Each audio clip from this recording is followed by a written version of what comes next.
नमस्कार दोस्तों, हमारे YouTube चैनल पर आपका स्वागत है। आज हम एक ऐसी यात्रा पर निकलने वाले हैं जो शायद आपकी पूरी सोच, आपका पूरा जीवन और आपके मन का अस्तित्व तक बदल दे। क्योंकि आज हम बात करने जा रहे हैं मन की, उस अदृश्य शक्ति की जो हमारे हर सुख दुख की जड़ है।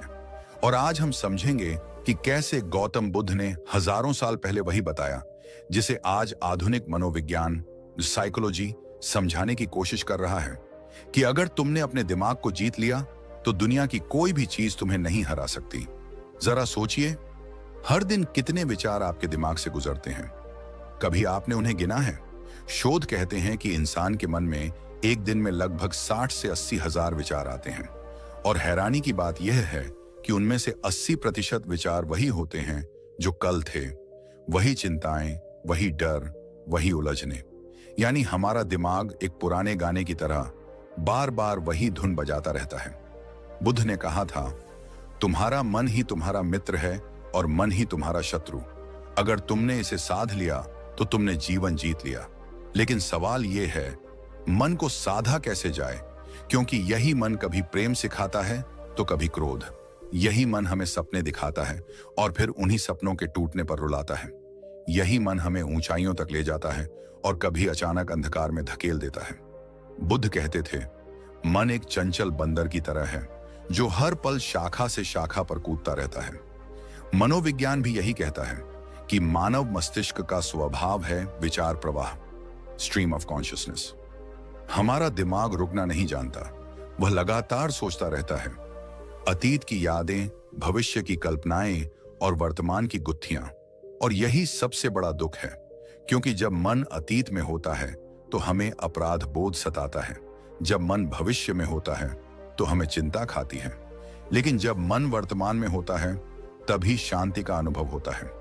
यही बुद्ध का माइंडफुलनेस सिद्धांत है, जिसे आज की साइकोलॉजी कहती है प्रेजेंट मोमेंट अवेयरनेस। बुद्ध ने अपने जीवन के शुरुआती दिनों में यह समझ लिया था कि असली संघर्ष बाहर नहीं, भीतर है। जब वे राजमहल छोड़कर जंगलों में गए तो उन्होंने युद्ध किसी राजा से नहीं बल्कि अपने ही मन से किया। वे बोले थे, मैंने 1000 युद्ध लड़े, लेकिन सबसे कठिन युद्ध अपने ही विचारों से था।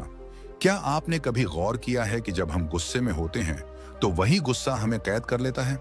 हम सोचते हैं कि हम गुस्सा कर रहे हैं, लेकिन असल में गुस्सा हमें चला रहा होता है। मनोविज्ञान भी इसे इमोशनल हाईजैकिंग कहता है। जब आपका दिमाग का तर्कसंगत हिस्सा प्रीफ्रंटल कॉर्टेक्स बंद हो जाता है और भावना अमीगडाला नियंत्रण ले लेती है। बुद्ध ने इसे बहुत पहले समझ लिया था। उन्होंने कहा था, क्रोध को पकड़कर रखना ऐसा है जैसे तुम किसी और पर पत्थर फेंकने के लिए खुद को जलते अंगारे से पकड़ो। यानी बुद्ध का उपदेश कोई धार्मिक विचार नहीं था, वह मनोविज्ञान की सबसे गहरी सच्चाई थी कि हर भावना को समझो, देखो, पर उसके गुलाम मत बनो। आज का इंसान अपने मन को काबू करने की जगह उसे भागने देता है। सोशल मीडिया, नकारात्मक खबरें, तुलना, ईर्ष्या और अंतहीन चाहते। हमारा मस्तिष्क लगातार उत्तेजनाओं से भरा रहता है। हर नोटिफिकेशन, हर स्क्रीन, हर आवाज हमारे मन को एक नई दिशा में फेंक देती है और हम सोचते हैं कि हम फ्री हैं। लेकिन सच यह है कि हम अपने ही दिमाग के कैदी बन चुके हैं। बुद्ध ने कहा था, जो अपने विचारों पर निगरानी नहीं रखता वह ऐसे है जैसे बाग का माली जो अपने पौधों को पानी तो देता है लेकिन खरपतवार को बढ़ने देता है। मनोविज्ञान आज कहता है, न्यूरल पैथवेज वही मजबूत होते हैं जिन्हें तुम बार बार दोहराते हो। यानी तुम जैसा सोचते हो वैसा ही बनने लगते हो। तुम्हारे विचार ही तुम्हारा भविष्य गढ़ते हैं। अब जरा रुक कर सोचो, क्या तुम्हारा दिमाग तुम्हारे नियंत्रण में है या तुम उसके नियंत्रण में? अगर तुम सुबह उठते ही फोन उठाते हो, नोटिफिकेशन देखते हो और फिर दिन भर वही मूड तुम्हारे व्यवहार को नियंत्रित करता है, तो यह तुम्हारा मन नहीं, तुम्हें चला रहा है। बुद्ध ने सिखाया, पहले मन को देखना सीखो। और यही देखना ही ध्यान, मेडिटेशन की असली शुरुआत है। क्योंकि ध्यान का अर्थ यह नहीं कि विचारों को रोक दो, बल्कि यह समझो कि विचार तुम नहीं हो। विचार आकाश में बादलों की तरह आते जाते हैं। तुम वह आकाश हो, न कि बादल। यह बात सुनने में सरल है पर अनुभव में कठिन, क्योंकि मन हर पल नए आकर्षण ढूंढता है। वह कहता है, ये करो, वो सोचो, ये याद करो, वो डर लो, और हम उस दौड़ में फंसते जाते हैं। बुद्ध ने कहा, जब तुम अपने विचारों को सिर्फ देखना शुरू करते हो तब मन शांत होने लगता है, क्योंकि उसे एहसास होता है कि अब कोई उसे गंभीरता से नहीं ले रहा। मनोविज्ञान भी यही कहता है, जब तुम अपनी भावनाओं को ऑब्जर्व करते हो तो उनका प्रभाव घट जाता है। इसे कहते हैं कॉग्निटिव डिफ्यूजन, यानी विचार और मैं के बीच दूरी बनाना। यही दूरी ही स्वतंत्रता है। दोस्तों, असली स्वतंत्रता देश से नहीं, परिस्थितियों से नहीं, बल्कि अपने मन से आजादी है। क्योंकि अगर मन शांत है तो जेल में रहकर भी शांति है, और अगर मन अस्थिर है तो महल में रहकर भी पीड़ा है। बुद्ध ने इस सत्य को अपने अनुभव से जाना था। उन्होंने कहा, शांति बाहर नहीं, भीतर से उगती है। मनोविज्ञान के शब्दों में हैप्पीनेस एक इनसाइड जॉब है। कितनी बार आपने यह महसूस किया होगा कि जब आपका मन शांत होता है तो छोटी छोटी चीजें भी खूबसूरत लगने लगती हैं। सूरज की किरण, किसी का मुस्कुराना, हवा की ठंडक। और जब मन अशांत होता है तो दुनिया का सबसे सुंदर दृश्य भी बोझ लगता है। यानी दुनिया वही रहती है, बदलता केवल हमारा मन है। तो असली सवाल यह नहीं कि दुनिया कैसी है, बल्कि यह है कि मेरा मन कैसी दुनिया बना रहा है। बुद्ध ने कहा था, मन ही सब कुछ रचता है। और विज्ञान भी यही कहता है। हमारा दिमाग परसेप्शन फिल्टर के जरिए वास्तविकता को गढ़ता है। जो हम सोचते हैं वही हमें दिखने लगता है। अगर तुम हर चीज में कमी ढूंढोगे तो दुनिया अधूरी लगेगी। अगर तुम हर चीज में अवसर ढूंढोगे तो हर परिस्थिति शिक्षक बन जाएगी। और यही बुद्धत्व की पहली सीढ़ी है। दुनिया नहीं, अपने देखने के तरीके को बदलो। आज के मनोविज्ञान में इसे कहते हैं कॉग्निटिव रिफ्रेमिंग। जब तुम किसी परिस्थिति को नए दृष्टिकोण से देखते हो। बुद्ध ने यह बात 2500 साल पहले कही थी, विचार बदलो, जीवन बदल जाएगा। और यही है दिमाग पर नियंत्रण का रहस्य। नियंत्रण का अर्थ यह नहीं कि तुम अपने मन को दबाओ, बल्कि यह कि तुम उसके प्रवाह को समझो। क्योंकि बुद्ध कहते हैं, मन को जीतने का अर्थ है उसे प्रेम से देखना, न कि उससे लड़ना। आज का इंसान अपने विचारों से डरता है, लेकिन बुद्ध कहते हैं, डरने की नहीं, देखने की जरूरत है। जैसे कोई दर्पण में अपना चेहरा देखता है, वैसे ही अपने मन को देखो। शुरू में अजीब लगेगा, पर धीरे धीरे वही देखना तुम्हारी मुक्ति बन जाएगा। याद रखो, मन को नियंत्रित करने का पहला कदम है देखना, दूसरा है स्वीकारना, और तीसरा है मुक्त करना। यहीं पर बुद्ध और आधुनिक मनोविज्ञान एक साथ खड़े हैं। एक कहता है माइंडफुलनेस, दूसरा कहता है सेल्फ अवेयरनेस, पर दोनों का अर्थ एक ही है, जागरूकता। तो दोस्तों, अगर आप अपने मन को काबू में लेना चाहते हैं तो लड़ना बंद कीजिए, देखना शुरू कीजिए। क्योंकि जब आप मन को देखना सीख जाते हैं तो वह आपका सेवक बन जाता है, स्वामी नहीं।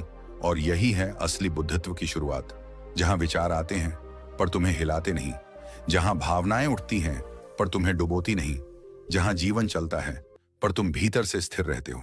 यह शुरुआत है मन को समझने की, उसे मित्र बनाने की, और धीरे धीरे उसे काबू करने की। मन को समझने की यात्रा शुरू होती है जागरूकता से, और यही वह जगह है जहां गौतम बुद्ध का पहला सूत्र प्रकट होता है, स्मृति। बुद्ध कहते हैं, स्मृति का अर्थ है हर पल अपने भीतर जो चल रहा है उसे देखना। लेकिन आधुनिक मनोविज्ञान की भाषा में स्मृति का यही रूप है, माइंडफुलनेस। माइंडफुलनेस का अर्थ है बिना जज किए बस अपने अनुभव को देखना। जैसे तुम किसी फिल्म को देखते हो, घटनाएं चल रही हैं, भावनाएं उठ रही हैं, पर तुम बस दर्शक हो। बुद्ध कहते थे, जो अपने विचारों को देख सकता है वही उन्हें बदल सकता है। यह वाक्य सुनने में सरल लगता है, पर इसमें मुक्ति का रहस्य छिपा है। क्योंकि जब तुम अपने विचारों को देखना सीखते हो तो वे विचार तुम्हें नियंत्रित नहीं कर पाते। मनोविज्ञान कहता है कि हर विचार एक न्यूरल सिग्नल है, जो बार बार दोहराने पर मस्तिष्क में न्यूरल पथ बनाता है।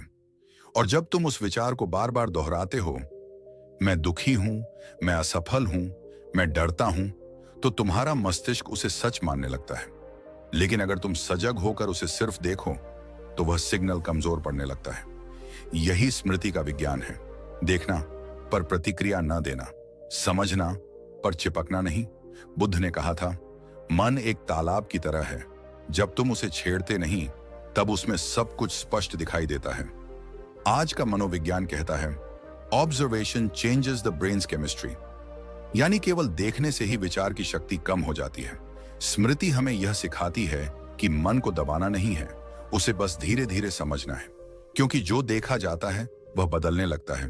और जब तुम अपने गुस्से, अपने डर, अपने मोह को देखना शुरू करते हो तो वे तुम्हारे ऊपर से नियंत्रण खो देते हैं।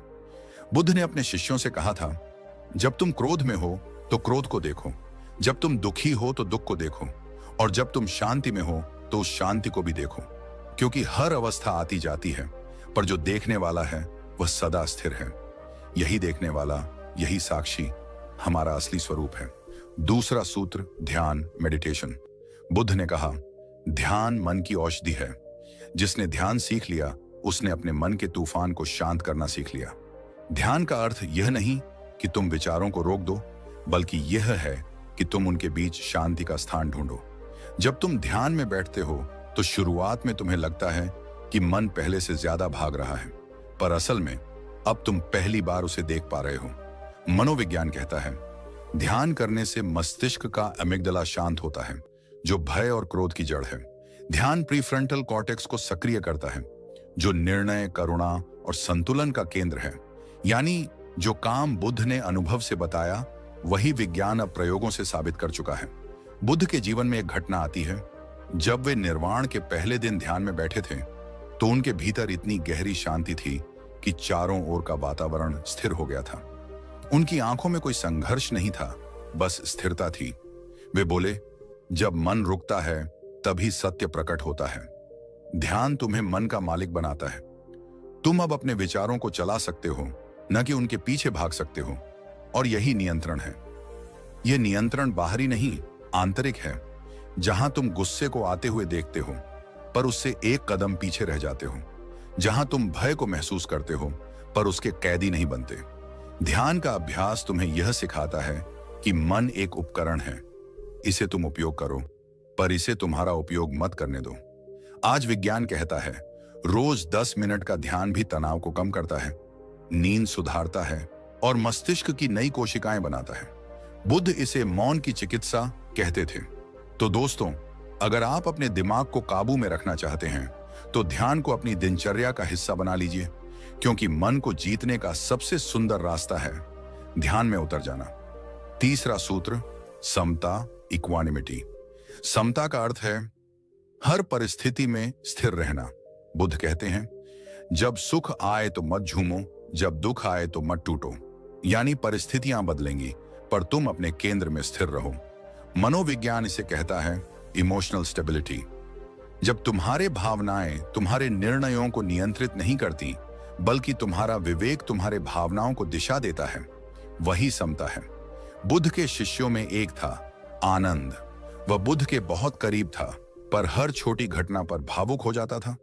एक दिन बुद्ध ने कहा, आनंद, यदि तुम अपने मन को स्थिर करना सीख लो तो संसार तुम्हें हिला नहीं सकता। समता का अर्थ है दुनिया का हिस्सा रहकर भी उसकी उथल पुथल में न बह जाना। यह वह अवस्था है जहां तुम हर चीज को स्वीकार करते हो, बिना प्रतिरोध, बिना भय। मनोविज्ञान कहता है, जब इंसान स्वीकार करना सीख लेता है तो तनाव अपने आप घट जाता है। Acceptance is the root of peace. और बुद्ध ने यही कहा था, जो है उसे पूर्ण रूप से स्वीकार कर लो, तुम्हारा दुख उसी क्षण घुल जाएगा।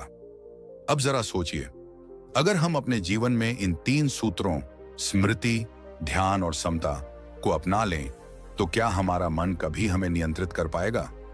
नहीं, क्योंकि तब हम जागरूक होंगे। हम प्रतिक्रियाशील नहीं बल्कि समझदार बनेंगे। हम हर परिस्थिति में संतुलन पा सकेंगे। मन को जीतने का अर्थ यही है, उसे दबाना नहीं बल्कि उसे समझना, उसे हराना नहीं बल्कि उसके साथ प्रेम से बैठना। क्योंकि बुद्ध कहते हैं, जिस दिन तुम अपने मन से लड़ना छोड़ दोगे उसी दिन वह तुम्हारा मित्र बन जाएगा। दोस्तों, इस पूरे सफर में हमने देखा कि मन को जीतना कोई जादू नहीं बल्कि एक साधना है, एक यात्रा जो भीतर की ओर जाती है। बुद्ध ने कहा था, तुम जितना बाहर खोजोगे उतना खो जाओगे, जब भीतर झांकोगे तभी पाओगे। आज का विज्ञान, आज का मनोविज्ञान दोनों यही कह रहे हैं कि जीवन का असली परिवर्तन भीतर से शुरू होता है। तुम्हारा दिमाग तुम्हारा दुश्मन नहीं, बस उसे दिशा चाहिए, सजगता की, ध्यान की और संतुलन की। इसलिए हर सुबह जब तुम जागो तो अपने मन को आदेश दो, आज मैं अपने विचारों का मालिक हूं। और फिर पूरे दिन अपने विचारों को देखो जैसे कोई दर्शक फिल्म देखता है।